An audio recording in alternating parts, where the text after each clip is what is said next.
Totally nullified, റദ്ദാക്കപ്പെട്ടു പോയി കേരളത്തിൽ revenue വരുമാനം. ഇതിൽ ഒരു കാര്യം കൂടിയിട്ട് അതുകൊണ്ട് ഞാൻ പറഞ്ഞ് അവസാനിപ്പിക്കുകയാണ്. എന്താണ് പന്നാഗിരി കമ്മീഷൻ ചെയ്തത്? 4,96,69,000 കോടി രൂപയാണ് കഴിഞ്ഞ ധനകാര്യ വർഷത്തെ അതേ കണക്കുകൾ എടുത്താൽ, കാരണം ഹവാർ പീരീഡിന്റെ കണക്കെടുത്താൽ ഈ റവന്യൂ ഡെവലപ്മെന്റ് ഗ്രാൻഡായിട്ടും സെക്ടർ സ്പെസിഫിക് സ്റ്റേറ്റ് സ്പെസിഫിക് ഗ്രാൻഡായിട്ടും ഉണ്ടായിരുന്നത് കട്ട് ചെയ്തത്. അത് ഇപ്പോഴത്തെ സ്വാഭാവിക വർഷം വെച്ച് നോക്കിക്കഴിഞ്ഞാൽ 5 ലക്ഷം അനുമാനിക്കല്ലോ. 5 ലക്ഷം കോടി രൂപ ഓവർ ദ അവാർഡ് പീരീഡ് സംസ്ഥാനങ്ങൾക്ക് കൊടുക്കാനുണ്ടായിരുന്നു എടുത്ത് സെൻട്രൽ ഗവൺമെന്റിന് ഫിസിക്കൽ സ്പേസ് ഉണ്ടാക്കി കൊടുത്തിട്ട് അവർക്ക് ഇഷ്ടം പോലെ ചെലവഴിക്കാൻ കൊടുത്തിരിക്കുകയാണ്. അവരെങ്ങനെ ചെലവഴിക്കുക? 275 ഗ്രാൻസിന് പകരം 282 ഗ്രാൻസ് ഡിസ്ട്രിക്ട് തോന്നി അവർക്ക് കൊടുക്കും. എന്തിനു വേണ്ടിയിട്ടാണ്? ഉണ്ടാക്കാൻ. This is the politics of finance commission. ഈ തുടർച്ചയ്ക്ക് ഉത്തരം പറയാൻ, ഈ ധനകാര്യ നയത്തെ മുന്നോട്ട് കൊണ്ടുപോയി കേരളത്തെ മുന്നോട്ട് കൊണ്ടുപോകാൻ ഇടതുപക്ഷ ജനാധിപത്യ മുന്നണിക്ക് അല്ലാതെ കഴിയില്ല എന്നുള്ള സന്ദേശമാണ്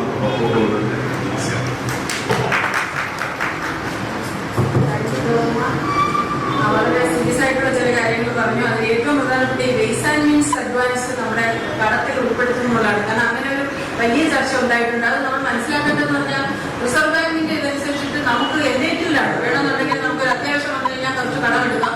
അത് അഡ്വാൻസ് ആയിട്ട് എടുക്കാം, അഡ്വാൻസ് തിരിച്ചടയ്ക്കുക. അതിങ്ങനെ റൊട്ടീനായിട്ട് പൊയ്ക്കൊണ്ടിരിക്കുക. അല്ലാതെ അത് ഒരിക്കലും കടത്തിന്റെ കൂടെ വരത്തില്ല. കാരണം കടം നമുക്കറിയാം FRDM അനുസരിച്ച് 3% അല്ലെങ്കിൽ 3.5%-ൽ കടം എടുക്കാൻ പറ്റുള്ളൂ. അതുമായിട്ട് ഇതിന് യാതൊരു ബന്ധമില്ല. അപ്പം അതിനെ ഒരു വളച്ചൊടിച്ച് നമ്മൾ കടം കൂടുതൽ എടുക്കുന്നു എന്നുള്ള ആ ഒരു ആരോപണമേ തെറ്റാണ് എന്നുള്ള ആ ഒരു കാര്യം വളരെ പ്രധാനപ്പെട്ടതാണ്. നമുക്ക് അടുത്തത് രഞ്ജിത്തായിരുന്നു സംസാരിക്കേണ്ടത്. ഞാൻ രഞ്ജിത്തിനോട് റിക്വസ്റ്റ് ചെയ്തിട്ട് പ്രൊഫസർ സന്തോഷ് വർഗീസിനെ വിളിക്കുകയാണ്. അദ്ദേഹം മാരാജ് കോളേജിലെ എക്കണോമിക്സ് ഹെഡാണ്, അതുപോലെ KEയുടെ സെക്രട്ടറിയാണ്. സന്തോഷം.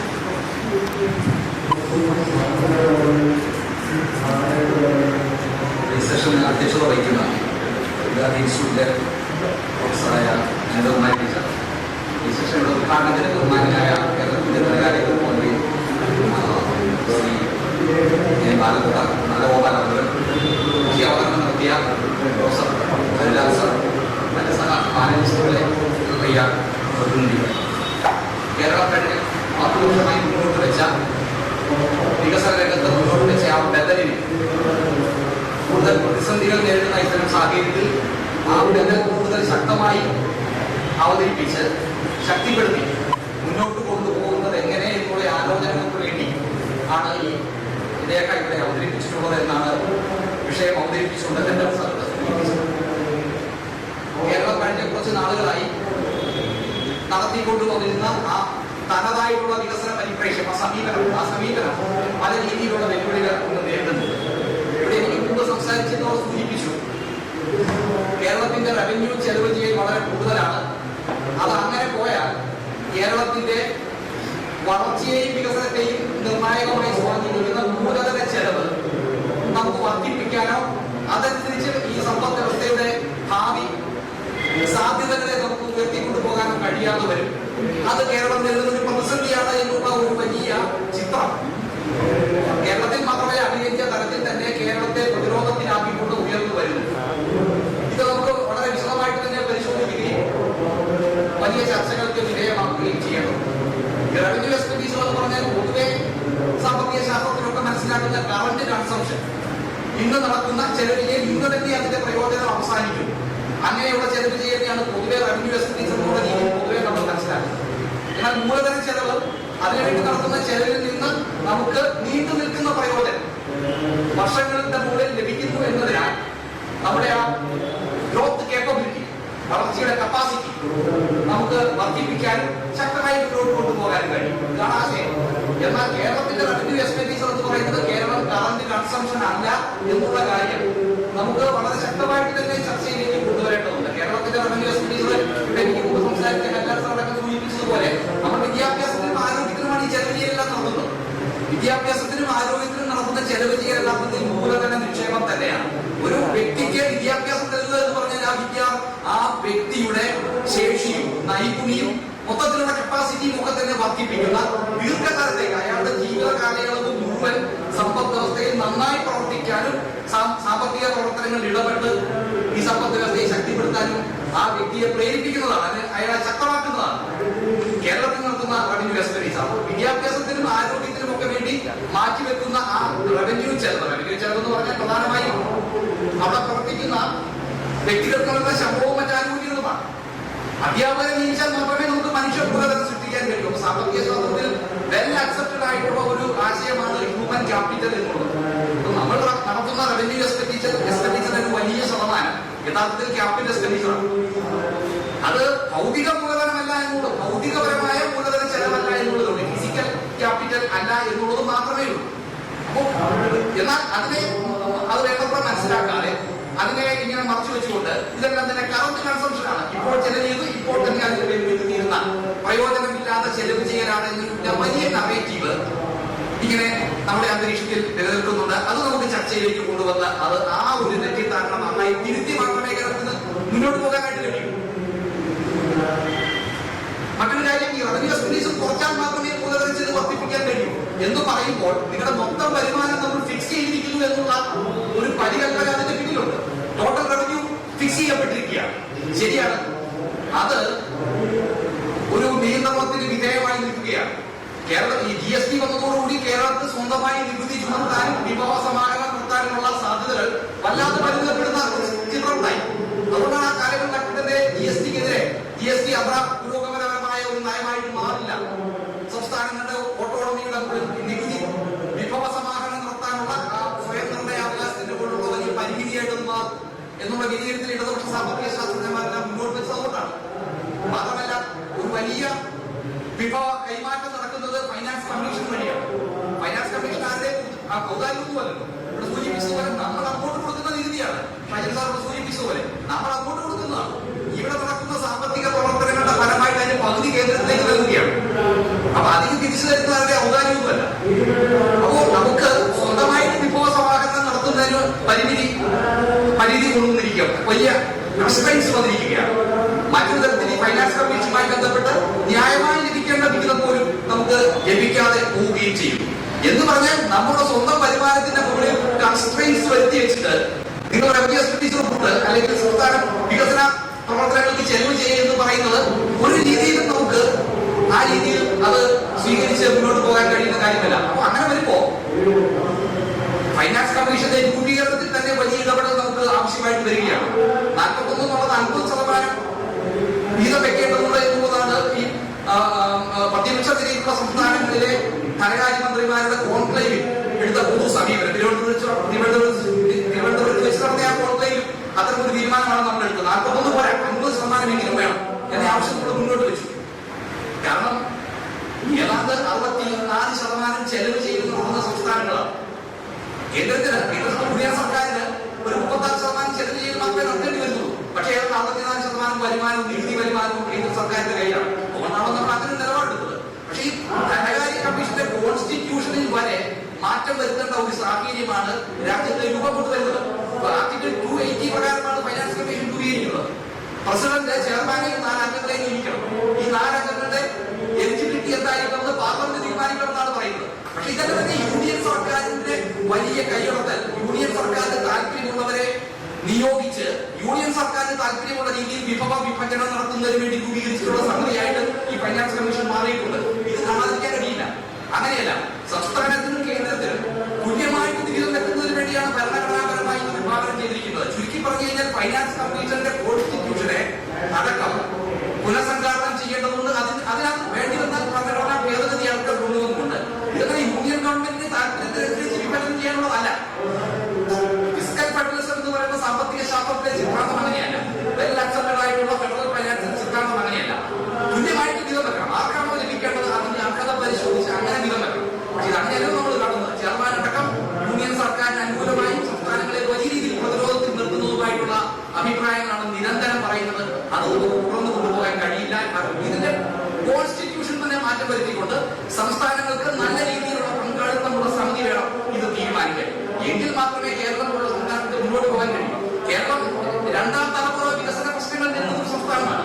ഇതിൽ ഏറ്റവും മുമ്പ് തന്നെ വികസനത്തിന്റെ മുന്നണിയിലേക്ക് എത്തിയ സംസ്ഥാനമാണ് കേരളം. അപ്പൊ അതുകൊണ്ട് കേരളം നേരിടുന്ന പ്രശ്നങ്ങൾ എന്ന് പറയുന്നത് വിഭിന്നമായ പ്രശ്നങ്ങളാണ്. ഇത് കേവലം ഡെമോഗ്രാഫിക് ട്രാൻസിഷനുമായി മാത്രം ബന്ധപ്പെട്ടുള്ള പ്രശ്നമല്ല. ഈ ജന്മനിരക്ക് കുറയുകയും ജന്മനിരക്ക്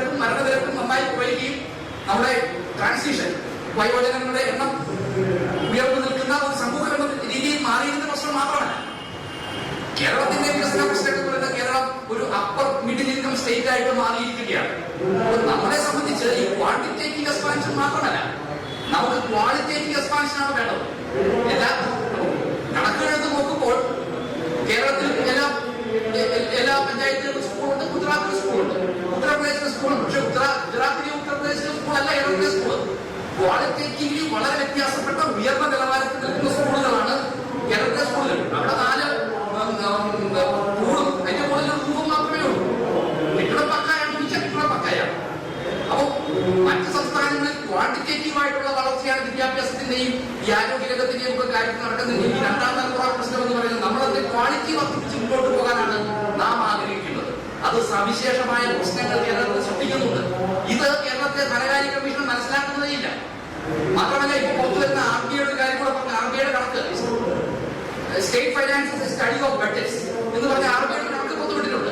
ഇത് RBIയുടെ കണക്ക് പ്രകാരം പറയുന്നത് സോഷ്യൽ എക്സ്പെൻഡിച്ചർ ഈ സാമൂഹ്യ മേഖലകളിൽ വിവിധ സംസ്ഥാനങ്ങൾ നടത്തുന്ന ചെലവ് ചെയ്യുന്ന താരതമ്യം ചെയ്യുന്നുണ്ട്.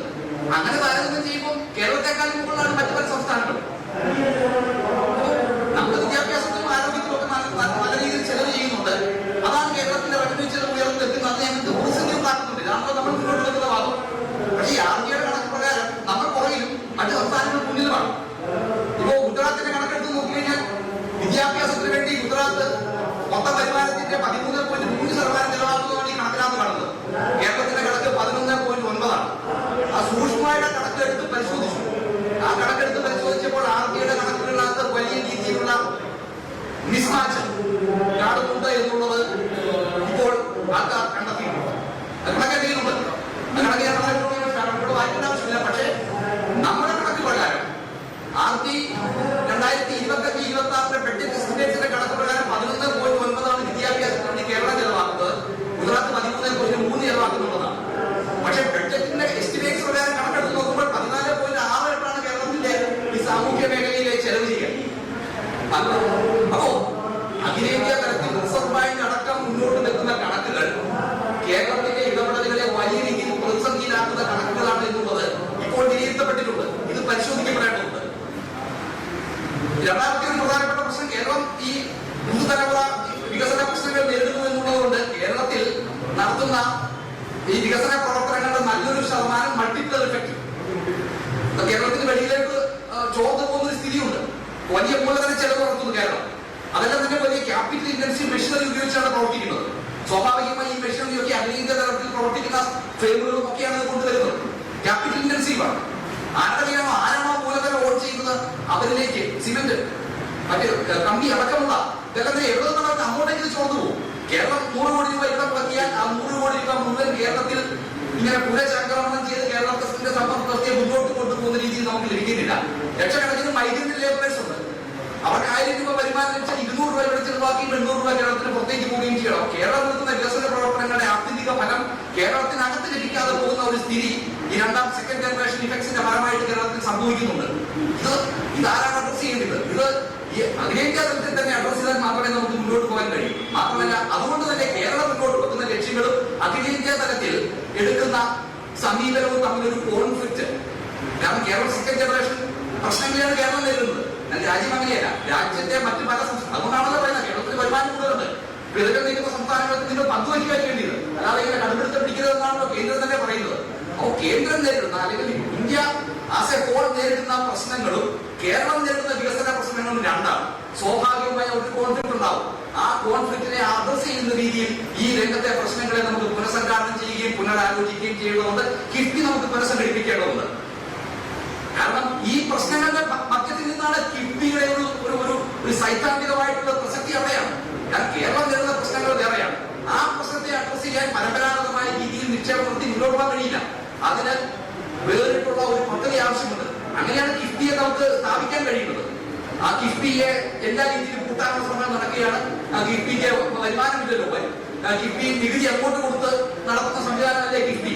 അപ്പൊ അങ്ങനെ മുന്നോട്ട് പോകാൻ കഴിയില്ല. കിഫ്ബി സ്വന്തമായിട്ട് വരുമാനം സൃഷ്ടിക്കുന്നില്ലല്ലോ. നമ്മുടെ രേഖയ്ക്കകത്ത് 30% കിഫ്ബി പദ്ധതിയിൽ വരുമാനം സൃഷ്ടിക്കുന്ന പദ്ധതി തന്നെയാണ് എന്ന് ഈ രേഖയ്ക്കകത്ത് സൂചിപ്പിച്ചിട്ടുണ്ട്. പക്ഷെ അതൊക്കെ അപ്പുറത്തേക്ക് ഒരു ബദൽ എന്ന രീതിയിൽ കിഫ്ബിയെ മുന്നോട്ട് കൊണ്ടുപോകാൻ നമുക്ക് കഴിയേണ്ടതുണ്ട്.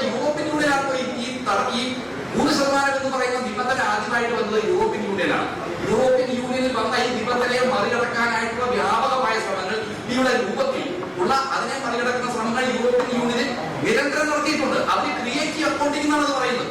കിഫ്ബി നമ്മൾ നടത്തുന്ന വളഞ്ഞ വഴിയല്ല. ലോകത്ത് എവിടെയൊക്കെയാണോ ഇത്തരം നിബന്ധനകൾ വന്നിട്ടുള്ളത് ആ നിബന്ധനകളെ മറികടക്കുന്നതിന് ഈ ജനതയുടെ താല്പര്യം അനുസരിച്ച് സർക്കാരുകൾ തീരുമാനമെടുക്കുന്നുണ്ട്. അത് IMF തന്നെ രേഖകളുണ്ട്.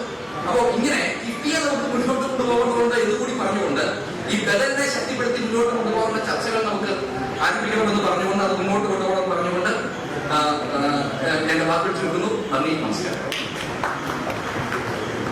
പ്രൊഫസർ സന്തോഷ് പറഞ്ഞ ഒരു പ്രധാനപ്പെട്ട കാര്യം ഈ ഗുജറാത്തും കേരളവും തമ്മിലുള്ള ഒരു കമ്പാരിസൺ. അതായത് ഇപ്പോ ഗുജറാത്തിന്റെ എഡ്യൂക്കേഷൻ എക്സ്പെൻഡിച്ചർ നമ്മളെക്കാൾ ശകലം കൂടുതലാണെന്ന് പറയുന്നത്. പക്ഷെ നമ്മളൊരു കാര്യം ഓർക്കണം, 56 കേരളം ഉണ്ടായ കാലം മുതൽ സോഷ്യൽ എക്സ്പെൻഡിച്ചറിൽ നമ്മൾ സ്പെൻഡ് ചെയ്യുന്നവരാണ്. അപ്പൊ നമ്മൾ ഓൾറെഡി സ്പെൻഡ് ചെയ്തൊരു സാച്ചുറേഷനിലെത്തി നമ്മുടെ എല്ലാവർക്കും സാക്ഷരതയും ബാക്കിയുള്ള എല്ലാ കാര്യങ്ങളും വന്നു കഴിഞ്ഞു. ഏറ്റവും കൂടുതൽ എയ്ഡഡ് ഇൻസ്റ്റിറ്റ്യൂഷൻസ് ഉള്ള സംസ്ഥാനമാണ് കേരളം. അപ്പൊ അതുകൊണ്ട് ഇനിയും നമ്മൾ കൂടുതൽ ചെലവാക്കണമെന്ന് പറയുന്നതിൽ ഒരു അർത്ഥമില്ല. കാരണം അത്രയായിട്ട് നമ്മൾ ഇത്രയും വർഷം എക്സ്പെൻഡിച്ചർ നടത്തി കഴിഞ്ഞു. അപ്പൊ ചിലപ്പം അതുകൊണ്ട് ഓരോ വർഷത്തെ റേറ്റ് ഓഫ് ഗ്രോത്തിൽ ചിലപ്പോൾ വേരിയേഷൻ കാണും.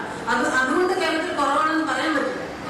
ഇനി ആർക്കെങ്കിലും ക്വസ്റ്റ്യൻസ് ഒക്കെ ഉണ്ടെങ്കിൽ ഒന്ന് എഴുതി തരണം. കുറച്ച് ക്വസ്റ്റ്യൻസ് ചോദിക്കാം, പക്ഷേ സമയത്തിന്റെ പരിമിതി കൊണ്ട് അതിന് ക്വസ്റ്റ്യൻസ് ഉണ്ടെങ്കിൽ ഒന്ന് എഴുതി തരാം. അടുത്ത നമ്മുടെ ലാസ്റ്റ് സ്പീക്കറാണ് professor doctor Ranjith, Gujarat Institute of Finance and ടാക്സേഷനിലെ അസിസ്റ്റന്റ് പ്രൊഫസറാണ്. അദ്ദേഹത്തിന്റെ ഒരു പ്രത്യേകത എന്ന് പറഞ്ഞാൽ പബ്ലിക് ഡെറ്റിൽ PhD എടുത്ത ആളാണ്. പബ്ലിക് ഡെറ്റിൽ തന്നെ ഒരുപാട് വർക്കുകളും ചെയ്തിട്ടുണ്ട്. അപ്പോൾ ഞാൻ സന്തോഷത്തോടെ രഞ്ജിത്തിനെ ക്ഷണിക്കുകയാണ്.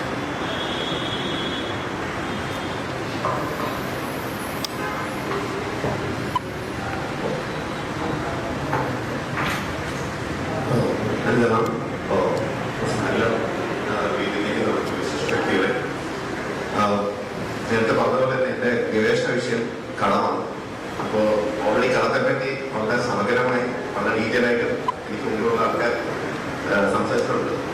അപ്പോൾ ഞാൻ ഈ വിഷയത്തിനെ രീതിശാസ്ത്രപരമായിട്ട് കുറച്ച് ഒന്ന് ഗവേഷണം ശ്രമിച്ചിട്ടുണ്ട്. അതിന്റെ ഒന്ന് ഡൗട്ടൊക്കെ ഓൾറെഡി പല സെമിനാറുകളിലായിട്ട് ഞാൻ അവതരിപ്പിച്ചിട്ടുണ്ട്.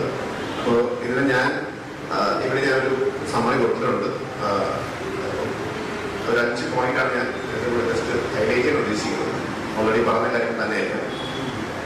അപ്പോൾ 2021 ശേഷമാണ് ഈ പൊതുക്കടം അല്ലെങ്കിൽ സഞ്ചിത കടം രാജ്യത്ത് കേരളത്തിന്റെ ഒരു വലിയ വിഷയമായി ചൂണ്ടിക്കാണിച്ചുകൊണ്ട് നമ്മുടെ പൊതുമാധ്യമങ്ങളിലെല്ലാം വളരെയതായിട്ട് നമ്മൾ പോകുന്ന കോണറുകളിൽ നമ്മൾ പോകുന്ന വേദികളിലൊക്കെ കേരളം കടക്കണിയിലേക്ക്, കേരളം കടത്തിൽ മുങ്ങിക്കിടക്കുന്നു എന്നൊക്കെയുള്ള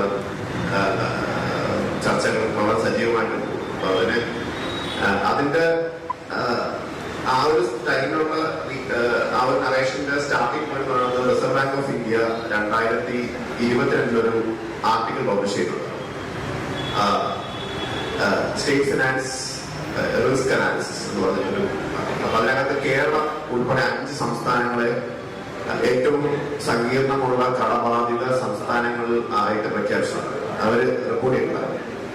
അപ്പൊ അതിന് ഞങ്ങൾ ചെയ്തെന്ന് വെച്ചാൽ അതിന്റെ രീതിശാസ്ത്രപരമായിട്ട് ആ വസ്തുത ശരിയാണോ എന്നത് അനലൈസ് ചെയ്യാൻ ശ്രമം നടത്തിയിട്ടുണ്ടായിരുന്നു. അപ്പൊ അവർ പറഞ്ഞ പോയിന്റ് ഒന്ന്, നമ്മുടെ കടം 40% പോയി, 39% പോയി. 2, കേരളം ശ്രീലങ്ക പോലെ ആവും അല്ലെങ്കിൽ ശ്രീലങ്ക സിറ്റുവേഷനിലോട്ട് പോകും എന്നുള്ളതാണ്. 3, നമ്മുടെ നിലവിലുള്ള രീതിശാസ്ത്രപരം, അതായത് നമ്മള് കടത്തിന് നമ്മൾ സുസ്ഥിരതയുടെ അടിസ്ഥാനത്തിലാണ് നമ്മൾ അനലൈസ് ചെയ്യുന്നത്. അപ്പൊ ആ നിലവിലുള്ള രീതിശാസ്ത്രത്തിന്റെ അടിസ്ഥാനത്തിൽ സുസ്ഥിരത നടക്കുമ്പോൾ കേരളം അൺസസ്റ്റൈനബിൾ ആണ് അല്ലെങ്കിൽ സുസ്ഥിരപാതയ്ക്ക് വെളിയിലാണ് എന്ന രീതിയിലുള്ള ഒരു പോയിന്റ് RBI പറയുന്നുണ്ട്. 4, അടുത്ത 5 വർഷത്തിനിടയിൽ കേരളത്തിന്റെ കടം എക്സ്പ്ലോസീവ് അല്ലെങ്കിൽ വളരെ ഹൈ റേറ്റിൽ ഗ്രോ ചെയ്യും എന്നുള്ള ഈ 5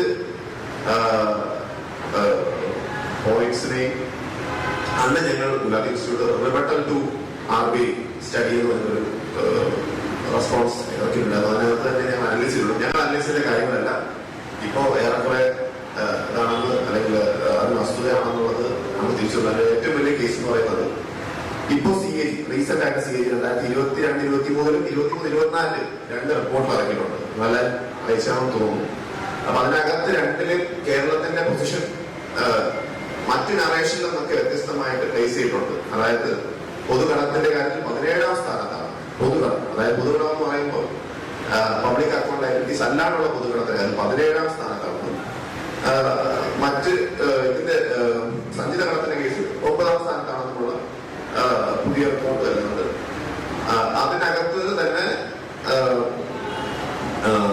നമ്മുടെ FRP ടാർഗറ്റിനകത്ത് എന്തുകൊണ്ടാണ് നമ്മുടെ ഫിസിക്കൽ ഡെഫിസിറ്റ് ഇൻഡിക്കേറ്റേഴ്സ് അല്ലെങ്കിൽ ഫിസിക്കൽ ഡെഫിസിറ്റ് പോകുന്നതെന്നും അതിനകത്ത് മെൻഷൻ ചെയ്തിട്ടുണ്ട്. അപ്പോ അന്ന് പറഞ്ഞ ആദ്യത്തെ കാര്യം, നമ്മുടെ രീതിശാസ്ത്രപരമായി നമ്മുടെ കടം സുസ്ഥിരമല്ല എന്ന പോയിന്റിനെ റീസ് ചെയ്തപ്പോൾ നിലവിലുള്ള രണ്ട് മാനദണ്ഡങ്ങളാണ് നമുക്ക് അതിനെ തെളിയിക്കാനുള്ളത്. ഒന്ന് ഡോമർ കണ്ടീഷൻ. ഇതെല്ലാം അറിയാമെങ്കിൽ ഡോമർ കണ്ടീഷൻ വെച്ചാൽ നമ്മുടെ സംസ്ഥാനത്തിന്റെ മൊത്തം വരുമാനത്തിന്റെ വളർച്ച കടത്തിന്റെ സാധ്യത, അതായത് പലിശയുടെ വളർച്ചയെക്കാട്ടിലും കൂടുതലാണെങ്കിൽ നമുക്ക് സുസ്ഥിരപാതയിലോട്ട് പോകാൻ പറ്റും. അപ്പൊ ആ കണക്ക് നമ്മൾ പരിശോധിക്കുകയാണെങ്കിൽ കോവിഡ് ഇയർ ഒഴിച്ച്, അതായത് 2021 കോവിഡ് ഇയർ ഒഴിച്ചുള്ള മറ്റ് വർഷങ്ങളിലെല്ലാം ആ സുസ്ഥിരപാത നമ്മൾ മീറ്റ് ചെയ്തു. ഇനി ഓഗ്മെന്റഡ് ഡോമർ മോഡൽ എന്ന് പറഞ്ഞിട്ട് പുതിയൊരു അനാലിസിസ് ഉണ്ട്. അതായത് rate of growth of debt നെക്കാട്ടിലും കൂടുതൽ rate of growth of GDP ആണ്, GSDP ആണോ.